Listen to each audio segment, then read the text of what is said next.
দীঘার জগন্নাথ ধাম মন্দির উদ্বোধন হওয়ায় উৎসবে মাতেন 25 নম্বর ওয়ার্ড কমিটির সদস্যরা।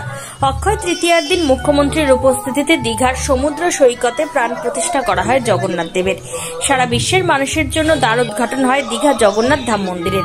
পশ্চিমবঙ্গে পুরীর আদলে তৈরি হল জগন্নাথ মন্দির। এই খুশিতে পথ চলতি মানুষদের মধ্যে মিষ্টি বিতরণ করেন ইংরেজবাজার পৌরসভার 25 নম্বর ওয়ার্ড কমিটির সদস্যরা।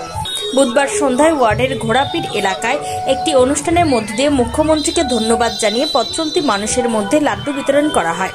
উপস্থিত ছিলেন ওয়ার্ড কাউন্সিলর কাকুলি কর্মকার, বিশিষ্ট সমাজসেবী সন্তোষ কর্মকার সহ ওয়ার্ড কমিটির অন্যান্য সদস্যরা।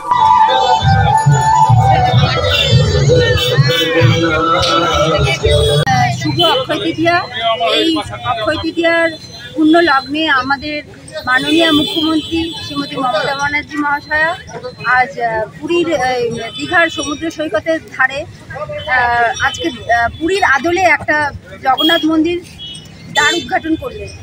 সেই দ্বার উদ্ঘাটন করে আজকে যে আনন্দ আমরা পেয়েছি, যাতে পশ্চিমবঙ্গের সমস্ত মানুষ আজকে এই মন্দির উদ্বোধন হওয়াতে খুব খুশি, এবং সেই খুশি আমরা জনগণের সাথে শেয়ার করে নিলাম, যাতে সবাই মিলে আমরা এখানে লাড্ডু খাইয়ে সেই মন্দিরের যাতে মন্দিরের উদ্দেশ্যে যেহেতু আমরা আমাদের শ্রদ্ধা জ্ঞাপন করলাম এবং মানুষের মধ্যে লাড্ডু বিতরণ করে আমরা সেই খুশিটা সকলের মধ্যে ভাগ করলাম।